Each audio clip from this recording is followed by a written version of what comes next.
Mr. President, Mr. Secretary General, fellow delegates, ladies and gentlemen. 70 years after the founding of the United Nations, it is worth reflecting on what together the members of this body have helped to achieve. Out of the ashes of the Second World War, having witnessed the unthinkable power of the atomic age, the United States has worked with many nations in this assembly to prevent a third world war by forging alliances with old adversaries, by supporting the steady emergence of strong democracies accountable to their people instead of any foreign power, and by building an international system that imposes a cost on those who choose conflict over cooperation, an order that recognizes the dignity and equal worth of all people. That is the work of 7 decades. That is the ideal that this body, at its best, has pursued. We come together today knowing that the march of human progress never travels in a straight line, that our work is far from complete, that dangerous currents risk pulling us back into a darker, more disordered world. Today we see the collapse of strong men and fragile states breeding conflict and driving innocent men, women, and children across borders on an epic scale. Brutal networks of terror have stepped into the vacuum. Technologies that empower individuals are now also exploited by those who spread disinformation or suppress dissent or radicalize our youth. Global capital flows have powered growth and investment, but also increased risk of contagion, weakened the bargaining power of workers, and accelerated inequality. How should we respond to these trends? There are those who argue that the ideals enshrined in the UN Charter are unachievable or out of date, a legacy of a post-war era not suited to our own. Effectively, they argue for a return to the rules that applied for most of human history and that predate this institution. The belief that power is a zero-sum game, that might makes right, that strong states must impose their will on weaker ones, that the rights of individuals don't matter, and that in a time of rapid change, order must be imposed by force.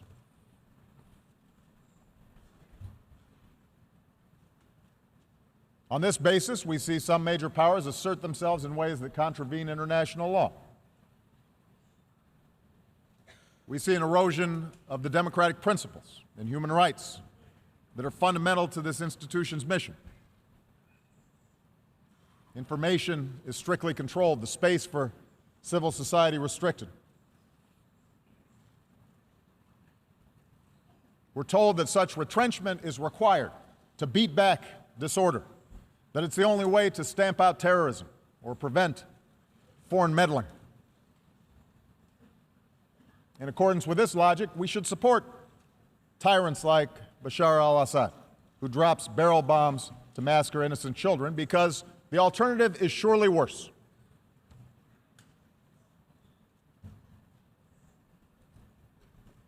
The increasing skepticism of our international order can also be found in the most advanced democracies.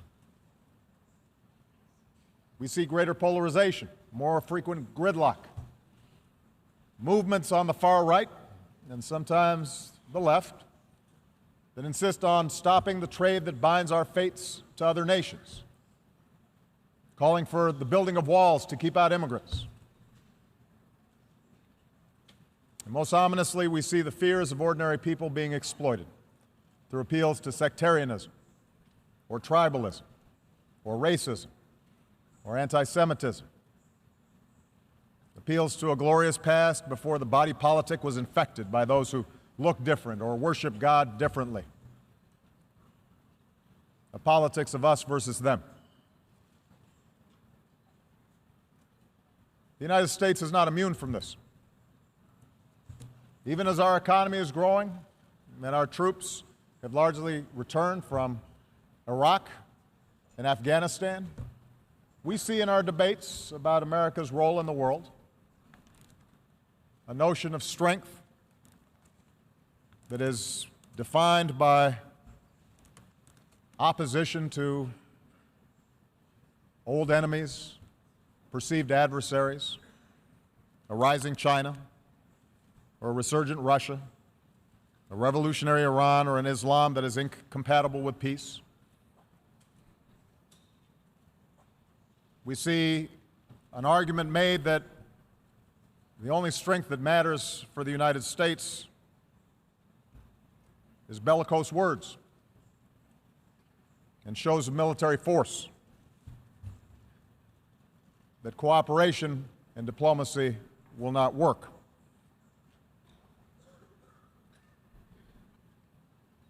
Consider Russia's annexation of Crimea and further aggression in eastern Ukraine. America has few economic interests in Ukraine. We recognize the deep and complex history between Russia and Ukraine. But we cannot stand by when the sovereignty and territorial integrity of a nation is flagrantly violated. If that happens without consequence in Ukraine, it could happen to any nation gathered here today. That's the basis of the sanctions that the United States and our partners impose on Russia. It's not a desire to return to a Cold War. Now, within Russia, state-controlled media may describe these events as an example of a resurgent Russia. A view shared, by the way, by a number of U.S. politicians and commentators who have always been deeply skeptical of Russia and seem to be convinced a new Cold War is, in fact, upon us. And yet, look at the results. The Ukrainian people are more interested than ever in aligning with Europe instead of Russia. Sanctions have led to capital flight, a contracting economy, a fall in ruble, and the emigration of more educated Russians. Imagine if instead Russia had engaged in true diplomacy and worked with Ukraine and the international community to ensure its interests were protected. That would be better for Ukraine, but also better for Russia and better for the world, which is why we continue to press for this crisis to be resolved in a way that allows a sovereign and democratic Ukraine to determine its future and control its territory. Not because we want to isolate Russia, we don't, but because we want a strong Russia that's invested in working with us to strengthen the international system as a whole.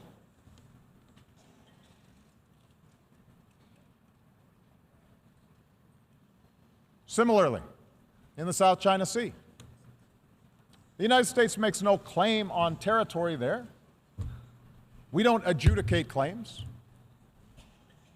But like every nation gathered here, we have an interest in upholding the basic principles of freedom of navigation and the free flow of commerce, and in resolving disputes through international law, not the law of force.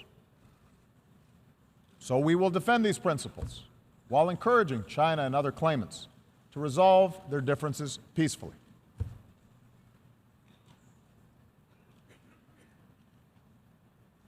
I say this recognizing that diplomacy is hard, that the outcomes are sometimes unsatisfying, that it's rarely politically popular. But I believe that leaders of large nations, in particular, have an obligation to take these risks, precisely because we are strong enough to protect our interests if and when diplomacy fails. I also believe that to move forward in this new era, we have to be strong enough to acknowledge when what you're doing is not working.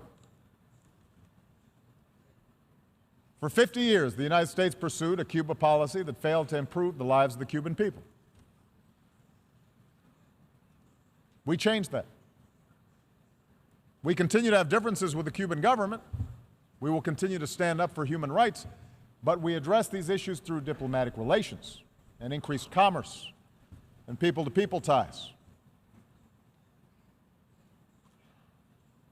As these contacts yield progress, I'm confident that our Congress will inevitably lift an embargo that should not be in place anymore.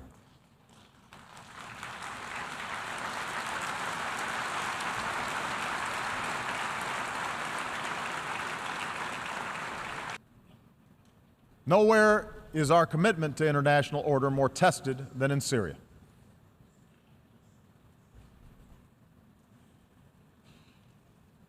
When a dictator slaughters tens of thousands of his own people, that is not just a matter of one nation's internal affairs.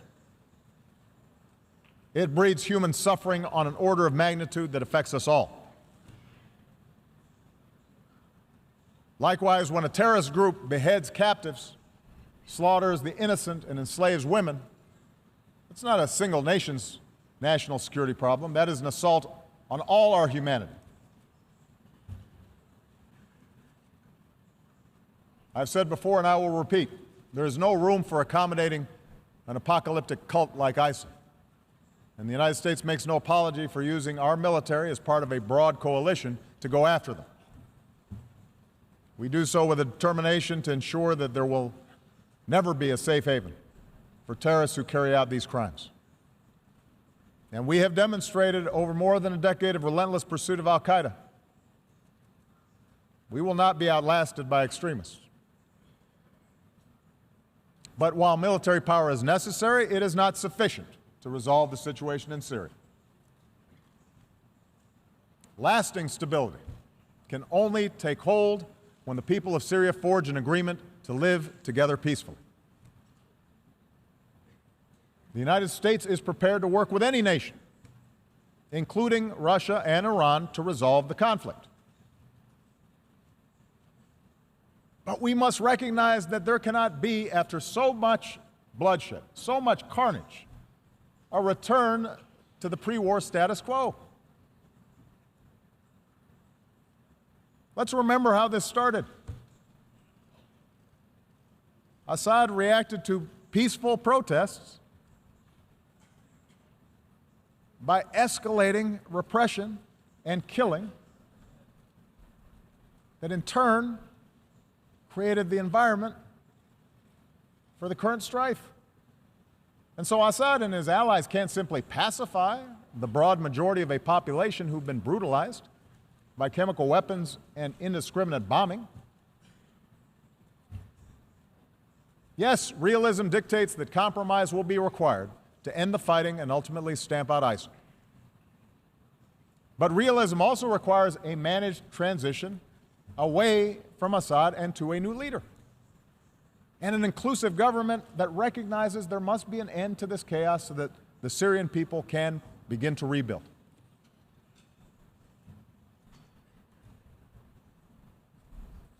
We know that ISIL, which emerged out of the chaos of Iraq and Syria, depends on perpetual war to survive. But we also know that they gain adherents because of a poisonous ideology. So part of our job together is to work to reject such extremism that infects too many of our young people. Part of that effort must be a continued rejection by Muslims of those who distort Islam to preach intolerance and promote violence.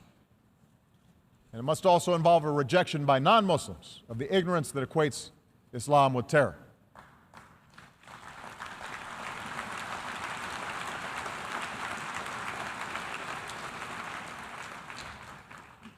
And finally, our vision for the future of this assembly, my belief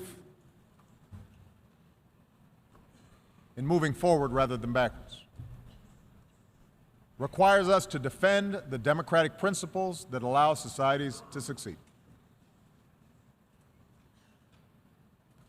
Let me start from a simple premise. Catastrophes like what we are seeing in Syria do not take place in countries where there is genuine democracy and respect for the universal values this institution is supposed to defend.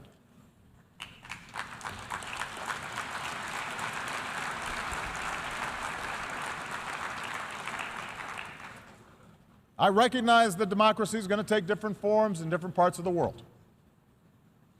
The very idea of a people governing themselves depends upon government giving expression to their unique culture, their unique history, their unique experiences.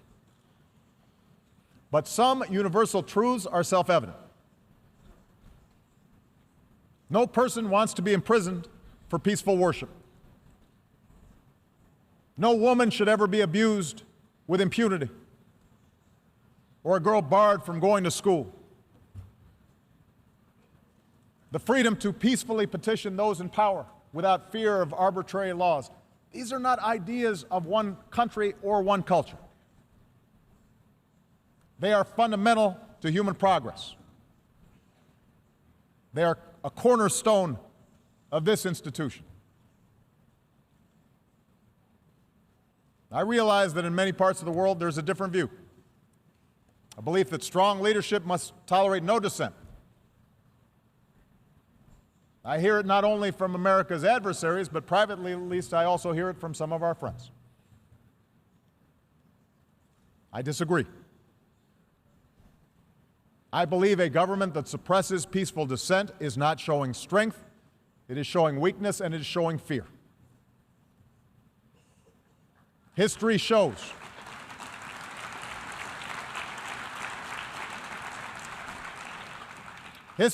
that regimes who fear their own people will eventually crumble. But strong institutions built on the consent of the governed endure long after any one individual is gone. That's why our strongest leaders, from George Washington to Nelson Mandela, have elevated the importance of building strong democratic institutions over a thirst for perpetual power. Leaders who amend constitutions to stay in office only acknowledge that they failed to build a successful country for their people, because none of us last forever. It tells us that power is something they cling to for its own sake, rather than for the betterment of those they purport to serve. I understand democracy is frustrating. Democracy in the United States is certainly imperfect. At times it can be dysfunctional. But democracy, the constant struggle to extend rights to more of our people, to give more people a voice, is what allowed us to become the most powerful nation in the world.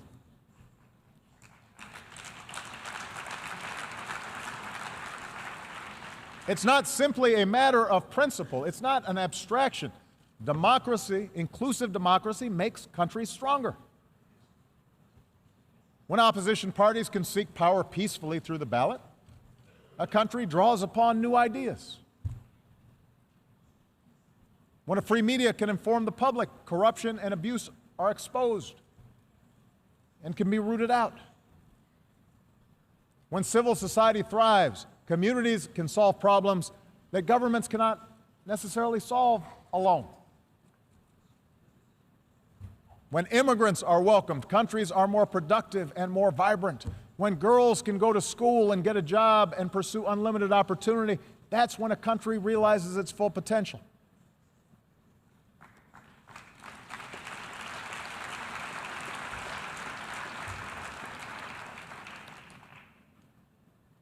That is what I believe is America's greatest strength. Not everybody in America agrees with me. That's part of democracy. I believe that the fact that you can walk the streets of this city right now and pass churches and synagogues and temples and mosques where people worship freely, the fact that our nation of immigrants mirrors the diversity of the world, you can find everybody from everywhere here in New York City. The fact that in this country, everybody can contribute. Everybody can participate, no matter who they are or what they look like or who they love. That's what makes us strong. And I believe that what is true for America is true for virtually all mature democracies. And that is no accident.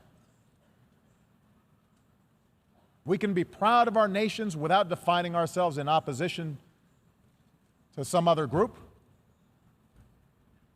We can be patriotic without demonizing someone else. We can cherish our own identities, our religion, our ethnicity, our traditions, without putting others down.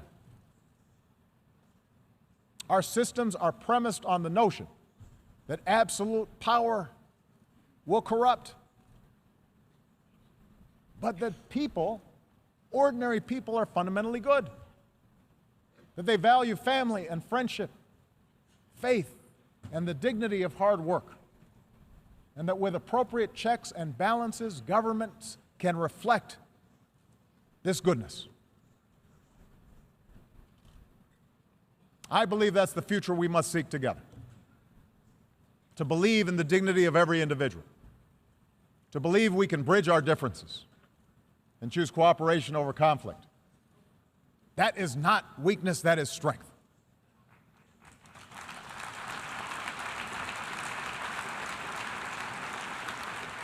It is a practical necessity in this interconnected world. And our people understand this. Think of the Liberian doctor who went door to door to search for Ebola cases and to tell families what to do if they show symptoms. Think of the Iranian shopkeeper who said after the nuclear deal, God willing, now we'll be able to offer many more goods at better prices. Think of the Americans who lowered the flag over our embassy in Havana in 1961, the year I was born, and returned this summer to raise that flag back up.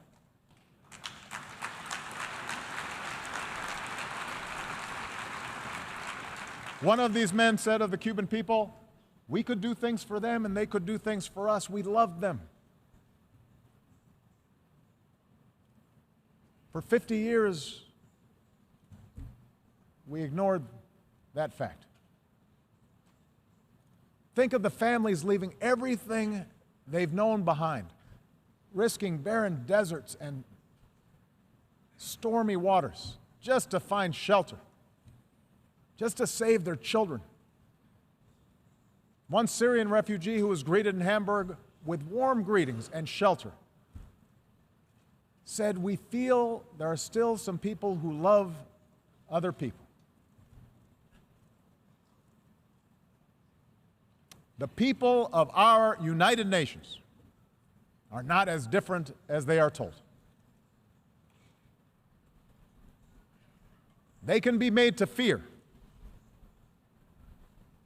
They can be taught to hate. But they can also respond to hope. History is littered with the failure of false prophets and fallen empires who believe that might always makes right. And that will continue to be the case. You can count on that. But we are called upon to offer a different type of leadership. Leadership strong enough to recognize that nations share common interests and people share a common humanity. And yes, there are certain ideas and principles that are universal. That's what those who shaped the United Nations 70 years ago understood. Let us carry forward that faith into the future, for it is the only way we can assure that future will be brighter for my children and for yours. Thank you very much.